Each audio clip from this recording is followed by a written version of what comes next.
Writes this: the Republican presidential nomination must properly frame the conflict in terms of the American people can understand. President Biden may call this a strategic competition, but let's be clear. The battle with the Chinese Communist Party is not a polite tennis match. This is a fight that will define the 21st century. Joining me right now is the man himself, Wisconsin Congressman, Chairman of the House Select Committee on China, Mike Gallagher. Mr. Chairman, good to see you. Thanks very much for being here. Happy to be with you. So Nikki Haley was good on China when she was the UN ambassador. Do you think the candidates up there understand the issues that you're referring to? I think there's a shared view that our top geopolitical threat is China, and a contrast implicitly with the Biden administration, which views our top geopolitical threat to be climate change. But beyond that, we haven't really gotten into the differences. I know there are different views on that stage on key issues like how and whether we should defend Taiwan, how we should put controls on outbound capital flows to China, and whether and how we should ban TikTok. So I think it's fair for the moderators to get into that issue. But given that it's at the Reagan Library, the most important thing for the candidates, if they want to pass the commander-in-chief test, is simply to talk about the threat that the CCP poses in clear, unapologetic, Reagan-esque terms, and also communicate a sense of optimism to the American people that we can win, that we deserve to win, because we are the good guys. Yeah, I mean, Congressman Mike Pompeo, the former Secretary of State, has told me that now communist China is inside the gates of America. They've had so many smart strategies in terms of infiltrating our business, stealing our technology and our intellectual property. I want to get your take on how tough it is to reverse that at this point. I mean, the strategies are even paying people of influence. We had the story this morning that we've been talking about where Hunter Biden was sent $250,000 or $260,000 from his Chinese partners, and it was sent, the beneficiary was Joe Biden's home, his Delaware home. So, I mean, is this president compromised? Will we ever really get any real movement from President Biden, given all of the money your colleagues told us that they've accepted as a family? Well, first, I would salute the oversight work that James Comer has already done to unearth a lot of what we didn't know prior to this. And I think hammers home the importance of having control of the House, having subpoena power, and doing basic oversight. Will there ever be justice? It's important to understand how weak the laws we have in this area are, and these laws must be reformed. Particularly our Foreign Agent Registration Act laws are rife with loopholes, and they're constantly exploited by foreign powers, especially China, in order to corrupt our domestic institutions. So one thing we need to do in this Congress is to reform our Foreign Agent Registration Act laws before it's too late, before the CCP continues to weaponize the D.C. swamp against us. As for the broader problem, whether they're inside the gates, Pompeo is right, but we have no choice but to protect our domestic institutions before it's too late, because if they continue to corrupt those institutions, if they continue to gain coercive economic leverage over us, everyone's going to be forced to act like the NBA or Hollywood and afraid to anger China because of the economic power that they have. And they have corrupted corporate America. They want to sell, companies today want to sell to 1.4 billion people in China, and they know if they go against the CCP, they could get retaliation. So facing criticism from House Republicans, Ford has decided to pause the construction of a $1 billion EV plant in Michigan. That involves a Chinese battery company. A spokesperson telling Fox Business that they're pausing this work until they're confident about the ability to operate this plant.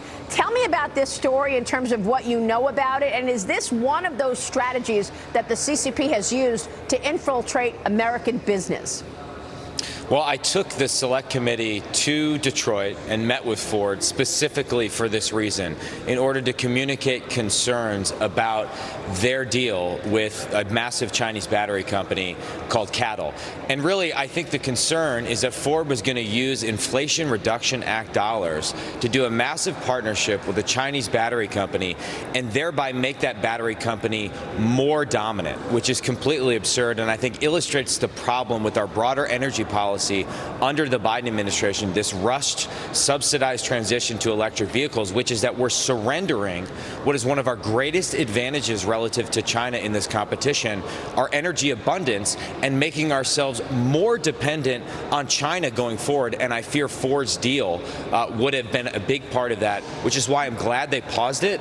They should cancel it completely. But right now we have an energy strategy that looks as if it's been written by Xi Jinping himself, and we need to step away from that crazy ledge before it's too late. And the CCP has also had its way in terms of having American investors invest in Chinese companies, which of course ends up funding the expansion of the CCP. You've written about this a lot. You've talked about this so much. I want to ask you about these thousands of notorious and unregulated Chinese companies that are listed only on the domestic exchanges, the so-called A-shares, but they are included in American ETFs, exchange-traded funds and funds of Vanguard and BlackRock, State Street.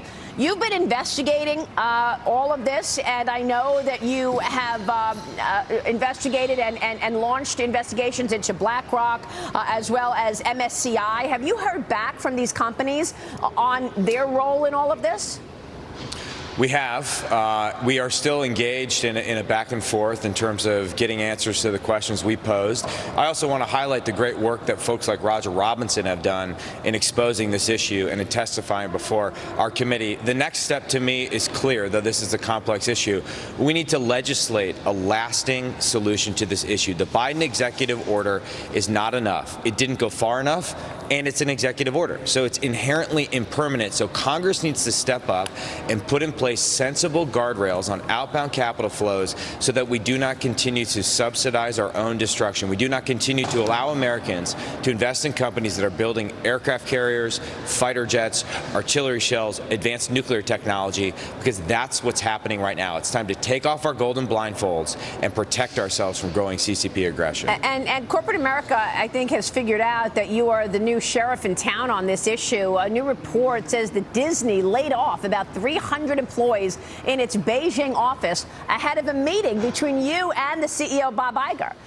Disney told the Wall Street Journal that the layoffs were part of an ongoing cost-saving initiative and not related. How was that meeting, and do you believe that he tried to clean house before you showed up? I don't know the truth of the matter. I'll say this for Bob Iger. He is a Packers fan, so he's got that going for him, though we have a slightly different view of China. The broader issue with Hollywood and with the entertainment industry is this.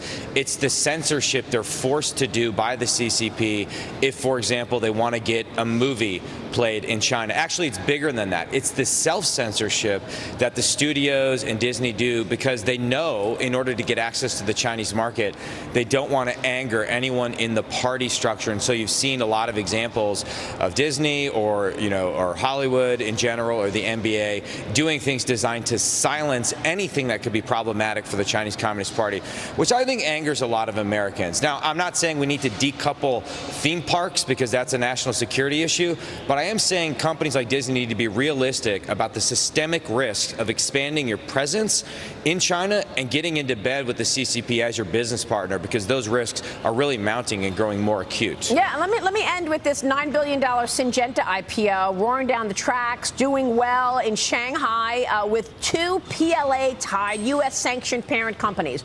These companies have already been sanctioned, although American banks are actually part of the deal.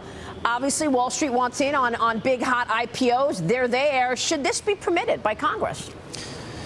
No, it goes back to the point I made earlier about our need to legislate a lasting solution. You know, one thing I've heard from major asset managers and bank CEOs who obviously disagree with my more hawkish position on China is that more than anything else, they just want predictability. They want to transition into the new legal regime, and which is why Congress needs to actually solve this problem. We can't bounce wildly back and forth between different administrations, different executive orders. We have to put out clear guardrails, red lines, and communicate to Wall Street, the financial industry, here's what you can do, here's what you can't do. And again, just be clear-eyed about what happens when you do business in China.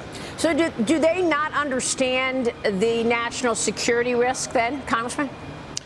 I think there's a tendency on Wall Street to discount the likelihood of something like Xi Jinping trying to invade Taiwan, which from my perspective as a military defense intelligence guy, that likelihood seems to be going up and up. Or if nothing else, one of the lessons of Ukraine is that if dictators tell you they're going to invade a country, even if that seems outlandish from a Western perspective, you have to take that seriously. So when I have a major asset manager come into my office and tell me that the likelihood of a Chinese invasion of Taiwan is zero, my jaw drops to the floor, because I'm not saying it's 100%, but it's a non-zero probability that we have to take seriously. Well, your colleague, Mark Green, the chairman of the Homeland Security Committee, told me that he does believe that the increase in Chinese nationals at the southern border is a directive from Xi Jinping, that in fact he's sending military-aged men into America to set up shop and then become saboteurs to America once he sends that directive. Do you agree with that? Well, Mark Green is a very smart man who I respect, so I have no reason to disagree. He doesn't say things like that lightly. One thing I'm confident of is that the fentanyl flooding across the southern border, killing tens of thousands of Americans, the precursors of which comes from China, that if the CCP wanted to stop that, they could. So I don't know if the order went from Xi Jinping to say, hey, flood America with fentanyl, but at a minimum, there is willful ignorance going on that's killing Americans. Congressman, such an important conversation, and your work is so important as well. Thanks for being here. Thank you. Congressman Mike Gallagher this morning in D.C. We'll be right back.